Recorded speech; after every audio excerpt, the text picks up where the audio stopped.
Hello.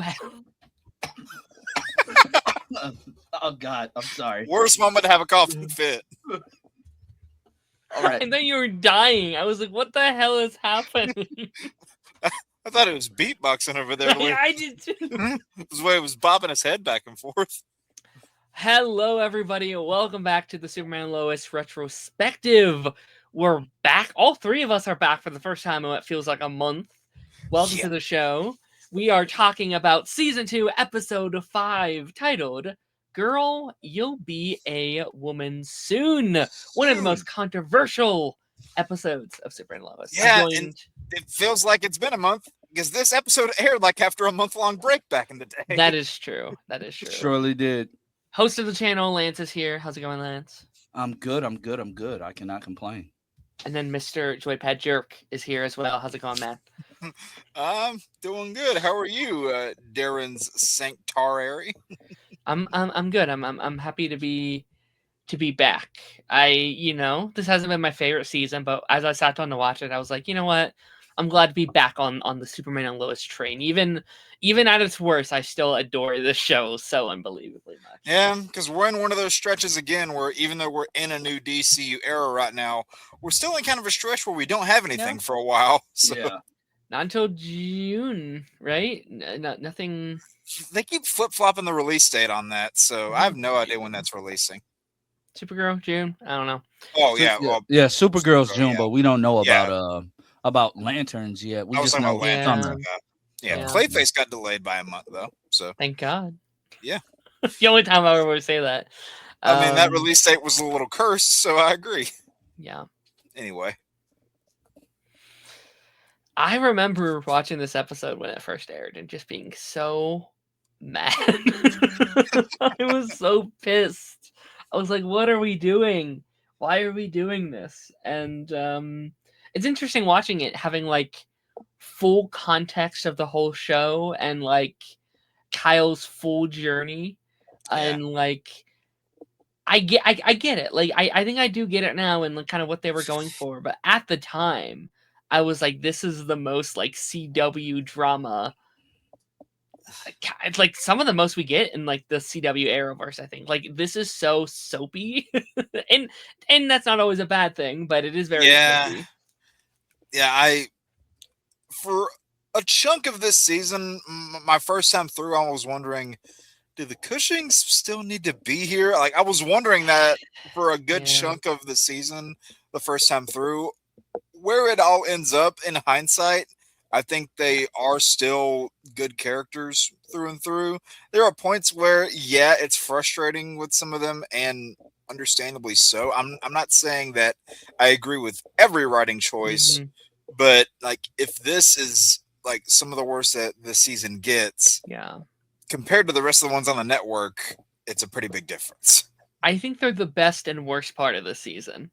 Because, like, while I do think they do have the lowest lows, Lana and Sarah's journey after this moment and where it goes is their peak, I think, is their highest of highs. And, like, even this episode, God, Lana's a superhero, man. Lana's an absolute all-star. Like, this episode... She just takes it all. Like, when watching this episode, I lost all my respect I had for Kyle, and that respect went instantly to Lana and her moments of like, forget this, don't worry about this, this sucks, I know, but this is your day, please don't let this ruin your amazing day. And I'm like, oh God, oh God, that's so beautiful, I love it so much. And you could tell, like, after, like, you have what you think are, nice moments between her and Jordan, which, I mean, this is definitely the best season for the two of them in terms of, like, having stability, but I'd argue they both progressed as characters later on. But you just know, because of what's happening, like, probably 50 yards away from them, you just know whenever you have two almost ticking time bombs, if you will, that are that close to each other, you know they're going to collide. It's just a matter of when. Oh, yeah. You can see this, like, oh no, oh no, oh no, oh no. Yeah, right. Like, as soon as Kyle gets that text, you're like, oh shit. Now? And it is so heartbreaking because I do love Kyle so much. And Kyle, especially through season 1, like, I went through the ringer of hating Kyle to respecting Kyle. To by the end of season 1, I really like Kyle. I think he's a great character. I'm seeing his journey. Kyle is like, and Lance, maybe you can have like like you might have a connection to this, but I feel like Kyle's like having a son or a daughter that just disappoints you. Not saying that your kids disappoint you, but I'm saying like that feeling as a parent of I love you, but you did the stupid thing. Like how could you? Yeah, I get it. No, definitely, I definitely get it. Yeah. I definitely, I can sympathize with that, and that being potentially weaponized, it was already hard enough for them to deal with that, and that's such a real life thing that parents indeed do go through. I mean, we hear all these stories about how these kids they do make these attempts, and sadly sometimes they just aren't attempts. Like it legitimately does happen, and it makes people it makes the world around you look at you differently, like you weren't good enough of as a parent, or you weren't paying attention. And sometimes it's just not that simple. It's just not that simple. So I get that, but at the same time, even if there's no rational reason for you to blame yourself, you still do it. You still do it. And then at the same time, on top of that, dude, you decided to go and have an affair with some chick at a bar. And instead of leaning on your partner. Yeah, instead of leaning on your partner, and you don't know this person from a can of paint. You don't know she's working in a dive bar. Honestly, it did not surprise me that she was one of the people that Mayor Dean would go and talk to. How he found out about it, I hate Mayor Dean. The friend, right? It was like her friend told Mayor Dean for money. Mayor Dean had eyes everywhere. Yeah, I hate Mayor Dean. He reminds me of the principal off of Family Guy. He always does. Like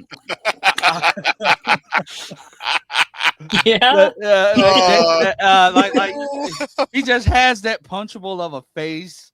But it's just like you do underhanded tactics, and it's just funny that it indeed does backfire on him in the long run.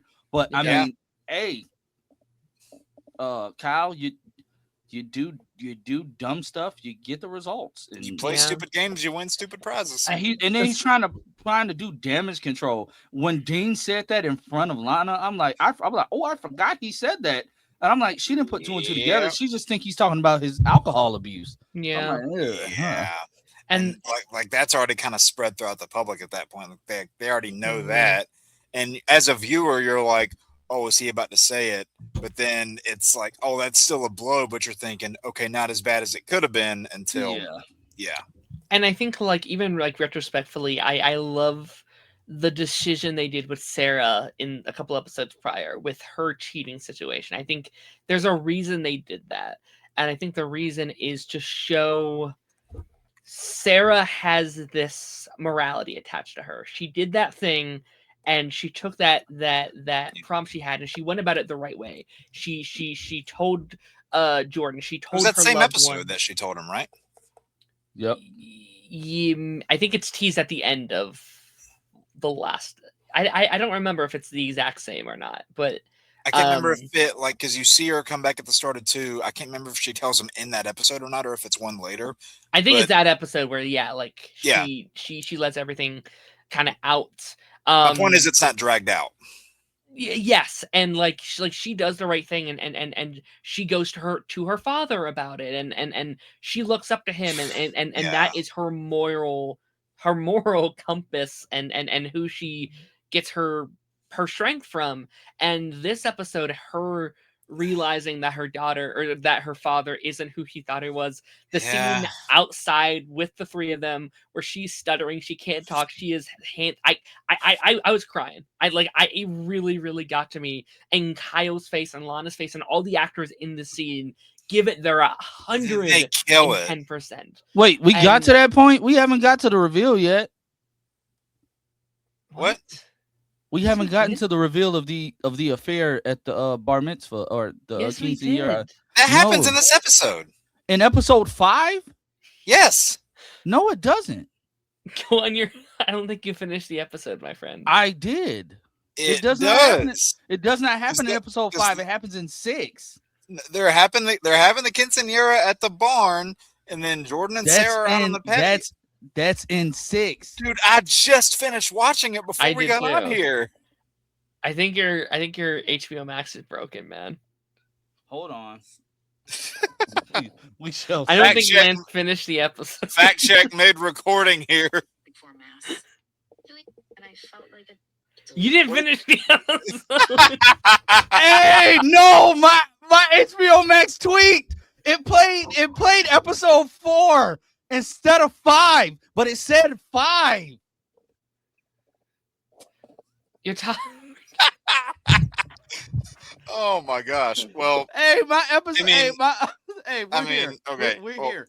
all right. I was So wondering why that was the title, but if I'm watching I'm watching the stuff with how Mayor Dean was like talking. I'm like, this is an interesting title. so we could stay on this topic for like 10 more minutes, but other stuff did happen. I remember it though. I remember it. So I know it's I Yeah. remember it. My HBO Max That's so funny. fix Oh, that, bro. man. Like, what is that? It literally says, "Girl, you'll be a woman soon," but Yeah. it was playing episode 4. I will say this, like as we try to get away from that whole topic, I do really like the Bizarro stuff this Me episode. too. One of the better shot action scenes, I think, where it's they start flying and then they're trading punches in that abandoned building. Like it's a lower budget show, yeah, but they make the most out of their budget, and it reminded me a little bit of the Superman versus Brandon Routh Superman fight that you got in Crisis between the two yeah. of them, but shot a little bit better with some better cameras, better choreography, and almost like and I don't mean to say this as a diss, but like a Temu version, I guess, if you will, of the Man of Steel fight. Sure. Obviously, it doesn't have as high of a budget, but Yeah. they were really creative with the way they did it. Showing heat vision and ice breath, and then polar opposite of that, fire breath and ice vision. So nice parallels between the two of them. You got thoughts on that part? No, I was going to point that out too. I love that like opening fight shot when they're in with Allie and Chrissy, and like you slowly see Clark move Allie aside, and he comes in swinging like, and they bust through. Like that's a really good looking shot. Like that's a really cool shot. And you see that body like laying down beside the desk. That made me shudder a little bit the first time I saw that. It's very creepy. Yeah, it's very weird. I noticed it in episode 4. They use it a lot more in this episode. I don't know if you guys mentioned it last week. I love the choice to use the Superman and Lois theme, but have it reversed. It's a reversed version of the theme. Whoever thought about that needs a raise. That's so cool. And it sounds I'm pretty sure that was all Dan Romer. That was my idea. A good choice. It's it sounds cool. Like, I feel like another theme, it could have sounded a little wonky. It sounds really creepy. It sounds very it sets the tone for this character very well. I think it's really cool. Just wait till we get to the entire episode that's on Bizarro World. They do that a number of times there. I can't. I just want to say, while we're talking, I'm making the thumbnail for this episode, and the shot that I'm using is when Bizarro and Clark were blowing their hot and cold ass breath at each other, and you can definitely see that the Bizarro is not Tyler Hoechlin in this. Yeah, it's a little noticeable. Yeah, it looks like Lois is like Bitsy Tulloch's husband. Like in this moment, it David looks like that's who it looks like. I mean, maybe. I mean, he made physical appearances in the show already. I mean, not already, but later on. So isn't he Jordan or is he Jonathan? He's Jonathan. I think. Jonathan. Okay. Yeah, which I found that pretty funny. Playing your wife's son is hilarious. Shout out to when everyone thought he was playing Batman.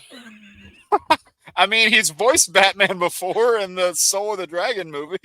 Yes, but like everyone was like, "Oh my gosh, he appears in the final episode. They're gonna set up Batman. It's gonna be a spin-off." I was like, "Guys, we gotta stop. We cannot do this again." They were trying to get a CW too much credit. Dude, people were already going nuts thinking that they were gonna have John Diggle in the final season. I'm like, you guys need to stop. right I now. could not. I would have jumped out the window. I couldn't do it again. Yeah, God. they were this close to making me hate Diggle. I think if he would have appeared one more time, Why I did would've- Diggle appear in Superman and Lois that in season 3? Talking about it's going to be a continuous storyline. He across didn't all the in shows. season 3. It was season 2. It was the end of season 2. That's the last time he appeared. They mentioned him in 3, but It was cut. It was supposed to be a whole storyline with him and John Henry, which is why I think like the season 3 stuff with John didn't work for me because it was clearly like cut. There's a lot. Oh, cut from because the he- character. and he you can showed tell up to because give- well, you can tell because that episode is 2 episodes shorter than the first, or that season is 2 Mhm. episodes shorter than the first 2. Yeah. So you can tell some stuff was cut. Oh, yeah. But Speakerverse.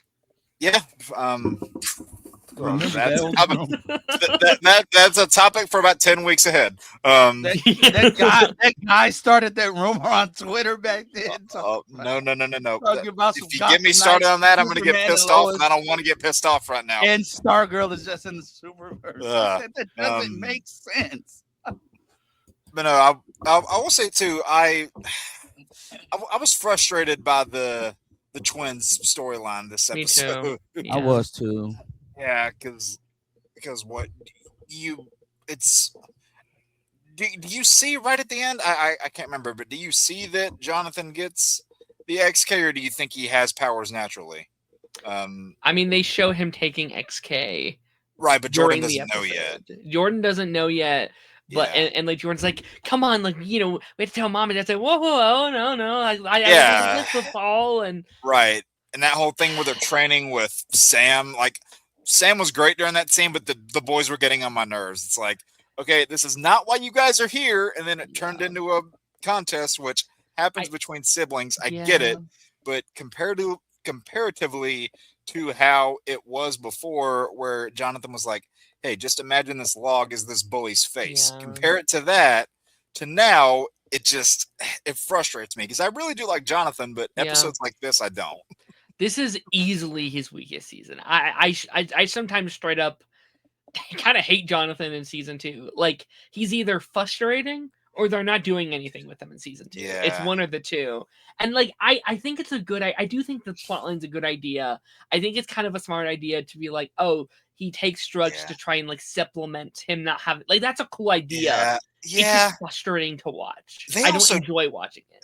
And if I remember correctly, the storyline where he's like, oh, Mom, I can't reveal whose drugs those were. That went on for a while, if I remember correctly. I think that went on for a little too long. But mixing that with the football stuff does create a unique story. I get that because hey, we're putting them on an even playing field, and then there's the matter of that stuff being banned in sports. Sponsored? We're sponsored by one of the worst sodas. This is the only Pepsi that I have drunk today. I've been still on my that I've drank today. I think Lance is drunk. I've been doing good with not drinking so much pop all month. I feel I had like 6 coffees today, dude. But anyway, I'm trying to think what else. Darren, were you gonna comment on the storyline with the twins? Yeah, no, like I'm not not a huge fan of this storyline. I think there's fun moments within it. This episode, like it's a good idea. Good idea. I think the actual fight scene between is kind of a fun scene. Like the line was like, "I think you're treating the wrong twin." I was like, Jesus Christ! All right, a little bit, and Sam. I did laugh at Sam's whole line whenever John accidentally reveals that he knows, and Sam's like, Jordan, you would make an awful spy. An awful spy. Yeah, no. Sam really felt like the Quentin Lance of this show. I love his character. I love Sam. Yeah. Should he have been doing this behind their back? No, but I get it. But and we see him grow from that later. Yeah. Like we see him acknowledge that was wrong later. So yeah, I did like that a lot. There's a storyline this season where even if I don't like it, I think it's a good story, and that's the Chrissy and Lois stuff. Where it's annoying. I don't enjoy watching it, but also I think Chrissy's pretty valid in everything she's feeling right now. Yeah. Where like from her POV, yeah, Lois is kind of being awful. Like you are keeping things from her. The whole line was like, I feel like I work for you, not with you. It's like Right, and she went to Lois yeah. because of her reputation as an honest reporter. So Yeah, and like I can But understand why. Chrissy is kind of annoying though. You don't Oh, she need to. is. Yeah. I get She that. I is. get that she feels entitled to know certain information, but Lois has been doing this for a very, very long time. If she's withholding information, it's to protect you. It's to But keep she doesn't you know in the this, clear. right? Well, Like she doesn't know that, but Chrissy also, like, I get her not being able to just go with that. yeah, like we have the benefit of knowing Lois Lane and what she and she's doing whatever is best for everyone's self-interest.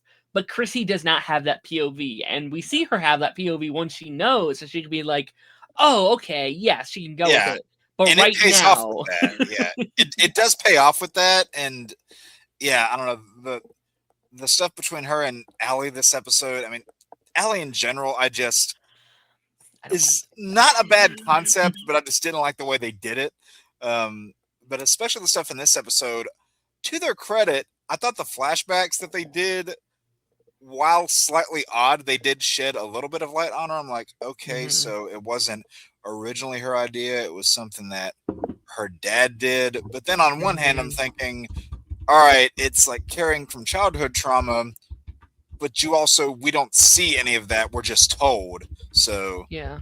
that's where it's a little bit frustrating. But I don't know, the Allie stuff this season. I mean, I'm just not a fan of the character, but it's like I want to like some of the stuff, and then I get annoyed by what's happening. So I'm like, damn it, guys, come on, like move on with this a little bit. I Yeah. will say it does get better in like the last third of the season, but right now it's not great. Mhm. No, I would agree. I'm not. I think Allie. I think it's okay to have an unlikable villain. But you can't be Yeah, unlikable and uninteresting. And I think Allie falls into yeah. I mean, that. you've got somebody like, I mean, when you look at other Arrowverse villains, there are villains that you love to hate.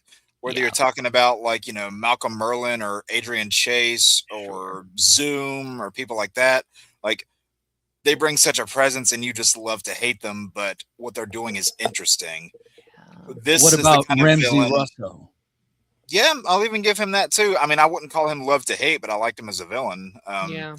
But like they were enthralling in their performances, and what they were doing made you pay attention to what was going on. Whereas with Allie, it's not someone you're supposed to like anyway, and for a lot of the time they're just actively irksome. So I will say Anderson also falls into this season. I like rewatching it. I'm like, oh, I really hate Anderson. I Like he hate him is with a passion. just such a And like I so many characters fall into that this season, whether you're talking about, or actually, I won't say so many, but there are the big three: Allie, Anderson, and Lucy. yeah, and it does make I me hate kind of Lucy with a passion as well. Oh, and it kind of makes me want being like we had Bizarro. Like I think having a Bizarro season and then having to say Allie's the main villain of the season, it's just so like I don't know, kind of depressing. But I get it. I get, but again, I also wouldn't take it back because they had to do it like this for we can build up to the Doomsday stuff that we ultimately get in seasons 3 and 4. Yeah. So, Which in to that point, I think it does pay off later, and the slow burn for the most part works. But I am kind of glad that after this season, we like don't acknowledge any of the Alley stuff, and yeah. we have like one or two Lucy conversations, but they're off screen. So It's also like, you know, blown up by how many great villains the show has. Like when you have a Talro, when you have Bruno Mannheim, when you have Lex, when you have Lex, Doomsday, some of the best villains. even the Steel for a little CW bit. Steel, when you make some of the greatest villains that the CW has ever produced, Allie just stands out like Yeah, sore right. thumb. It's like everybody else, and then Allie. 100%, yeah. I don't. I don't think much else happened in this episode. I mean, again, like obviously the Cushing stuff, but we could have gone on that Mhm. topic for like 20 minutes.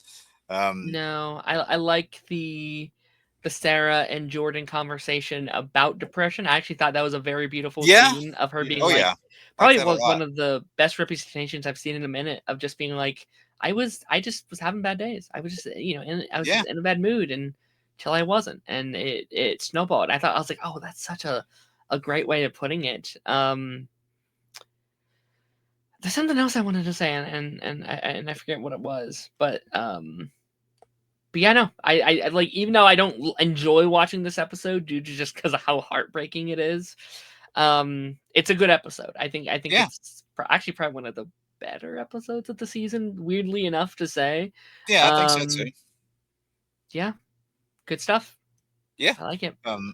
And you're like, I'd argue this beginning part of the season it's it's the low point of the season. There's frustrating stuff in future episodes, but I think it generally gets better from here.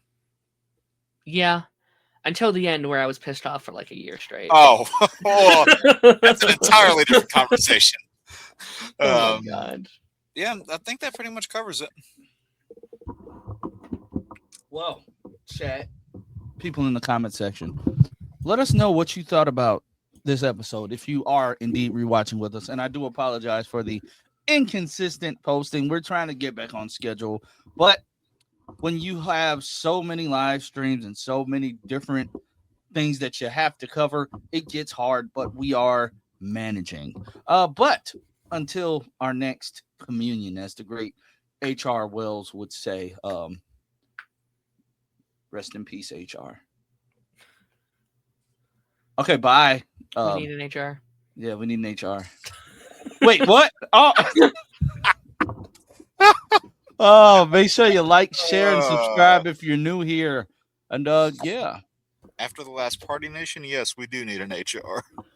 I saw nothing wrong with that. All right, like, follow, subscribe. If you're watching this on TikTok, even though I doubt this gets posted on TikTok, follow us on TikTok, and yeah.